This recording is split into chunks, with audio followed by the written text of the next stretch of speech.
بسم اللہ الرحمن الرحیم۔ السلام علیکم ورحمۃ اللہ وبرکاتہ۔ ایک اعرابی کا حضور صلی اللہ علیہ وسلم کی بارگاہ میں دعا مانگنے کا انداز۔ حضرت عمر رمضان المبارک کے آخری عشرہ میں سرور کائنات صلی اللہ علیہ وسلم کے روضہ اقدس کی زیارت کے لیے گئے۔ وہاں روضہ کے سامنے ایک اعرابی دیہاتی کھڑا دعا مانگ رہا تھا۔ حضرت عمر رضی اللہ تعالی عنہ اس کے پیچھے خاموش کھڑے ہو گئے۔ وہ اعرابی یہ دعا مانگ رہا تھا: اے میرے رب، یہ آپ کے حبیب صلی اللہ علیہ وسلم ہیں، میں آپ کا بندہ غلام ہوں اور شیطان آپ کا دشمن ہے۔ اے میرے رب، اگر آپ میری مغفرت کر دیں گے تو آپ کے حبیب صلی اللہ علیہ وسلم خوش ہو جائیں گے اور آپ کا یہ بندہ کامیاب ہو جائے گا اور آپ کا دشمن غمگین اور ذلیل اور خوار ہو جائے گا، اور اگر آپ نے میری مغفرت نہ فرمائی تو آپ کے حبیب صلی اللہ علیہ وسلم پریشان ہوں گے، دشمن خوش ہو جائے گا اور یہ بندہ ہلاک ہو جائے گا۔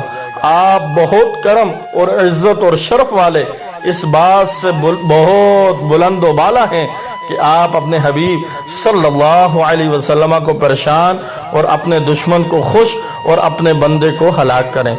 اے میرے اللہ، شرفائے عرب کا دستور ہے کہ جب ان میں سے کسی سردار کا انتقال ہو جاتا ہے تو اس کی قبر پر اس کے تمام غلاموں کو آزاد کر دیا جاتا ہے، اور یہ تو تمام جہانوں کے سردار کی قبر مبارک ہے، مجھے ان کی قبر مبارک پر جہنم کی آگ سے آزاد فرما۔ حضرت عمر رضی اللہ تعالی عنہ نے بھی اونچی آواز میں کہا: اے میرے رب، میں بھی یہی دعا مانگتا ہوں جو اس اعرابی نے مانگی ہے، اور اتنے روئے کہ داڑھی مبارک آنسوں سے تر ہو گئی۔ اب ہم بھی یہ دعا کرتے ہیں کہ اے ہمارے پروردگار، ہم بھی اس رمضان المبارک جو گزر گیا اس کا صدقہ دے کر تیری بارگاہ میں التجا کرتے ہیں جو اس اعرابی رضی اللہ تعالی عنہ نے کی تھی۔ ہم کہتے ہیں: یا اللہ، ہمارے آبا و اجداد، ہماری ماؤں، ہمارے تمام رشتہ داروں اور تمام لوگوں کو جن کا ہم پر حق ہے، ان کی گردنوں کو جہنم کی آگ سے آزاد فرما۔ اللہ، تو ہم سب کا خاتمہ ایمان پہ فرما، آمین یا رب العالمین۔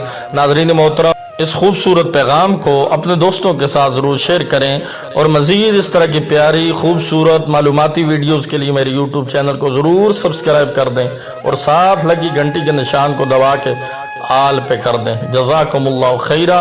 السلام علیکم ورحمۃ اللہ۔